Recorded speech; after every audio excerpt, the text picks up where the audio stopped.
राम कथा पार्क में रामायण मेले के उद्घाटन पर सीएम योगी आदित्यनाथ ने कहा कि एक बार फिर अयोध्या आध्यात्मिक और सांस्कृतिक रूप से वैश्विक नगरी के रूप में नई पहचान लेकर आगे बढ़ रही है।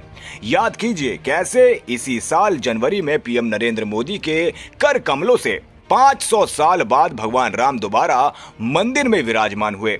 जिसके मन में भगवान राम और माता जानकी के प्रति श्रद्धा का भाव नहीं है, चाहे वे आपके कितने भी प्रिय क्यों ना हो, उसे शत्रु की तरह त्याग देना चाहिए। इसीलिए राम भक्तों ने 1990 में नारा दिया था, जो राम का नहीं वो हमारे किसी काम का नहीं। उन्होंने कहा था कि राजनीति में सच्चा समाजवादी वहां है जो संपत्ति के मोह से स्वतंत्र है। आज के समाजवादी परिवारवादी बन गए हैं। अपराधियों और गुंडों के संरक्षण के बिना उनकी हालत पानी के बिना संघर्ष कर रही मछली की तरह हो जाती है। वे लोहिया के नाम पर राजनीति तो करते हैं, लेकिन उनके एक भी आदर्श को नहीं अपनाते हैं। हजारों वर्षों से विश्व मानवता के कल्याण का मार्ग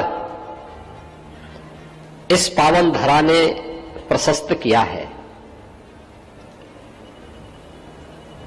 जब हम अयोध्या की बात करते हैं तो अयोध्या तो दुनिया के लिए एक मार्गदर्शक है,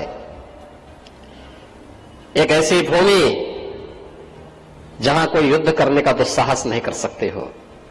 दुनिया के अंदर वर्तमान में चल रहा जो द्वंद्व है, उस समस्या के समाधान की भूमि है अयोध्या। राग द्वेष से मुक्त, किसी भी प्रकार की अनावश्यक चेष्टा से मुक्त, न केवल व्यक्ति बल्कि समाज और पूरी व्यवस्था कैसे उच्च आदर्शों और मर्यादाओं के द्वारा संचालित हो सकती है, उसकी आदर्श पृष्ठभूमि किसी एक धरा ने रचा था, तो उस धरा का नाम है अयोध्या।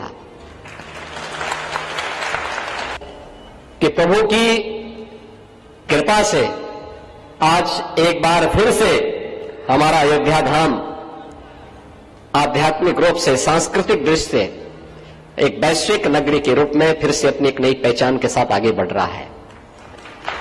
पूरा देश और पूरी दुनिया आज अभिभूत है अयोध्या के अंदर। याद करिए, जब इस वर्ष के प्रारंभ में जनवरी में प्रधानमंत्री श्री नरेंद्र मोदी जी के करकमलों से 500 वर्षों के एक लंबे अंतराल के बाद प्रभु का फिर से राम मंदिर में विराजमान हुआ है। वे फिर से वहां पर प्राण प्रतिष्ठित हुए हैं। आयोजन अयोध्या में था, लेकिन उत्सव पूरे देश के अंदर थे, पूरी दुनिया के अंदर थे। हर सनातन धर्मावलंबी 22 जनवरी 2024 को, हर सनातन धर्मावलंबी गौरव की अनुभूति कर रहा था, प्रफुल्लित था, आनंद की अनुभूति कर रहा था, भाव विभोर था।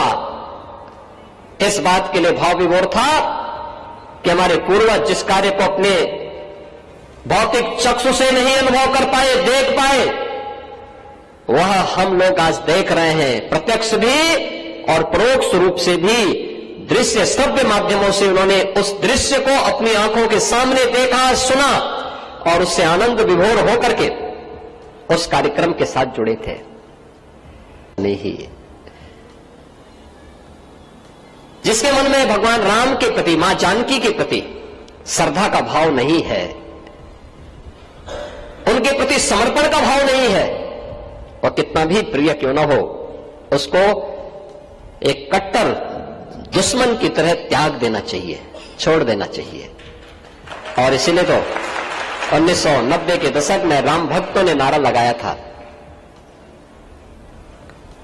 तब वेदांती जी भी बहुत जवान थे, अब तो बुजुर्ग हो चुके हैं, लगभग 100 साल के हो चुके हैं।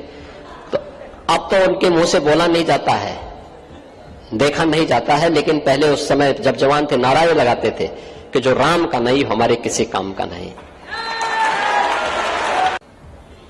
डॉक्टर लोहिया राजनीति में आदर्शों के प्रतीक माने जाते हैं।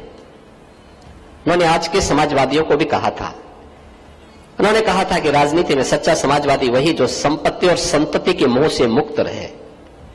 आज के समाजवादी तो परिवारवादी हो गए हैं। अपराधी और गुंडों का संरक्षण पाए बगैर इनकी स्थिति वैसे ही हो जाती है जैसे कोई बिन पानी के मछली तड़पती है, वही स्थिति इन लोगों की हो जाती है। उसके बगैर रह ही नहीं सकते। लोहिया के नाम पर राजनीति करेंगे, लेकिन लोहिया के एक भी आदर्श को अपने जीवन में अंगीकार नहीं करेंगे। और मैं आप सबसे कहना चाहूंगा, हमने प्रभु को अपना आदर्श माना है।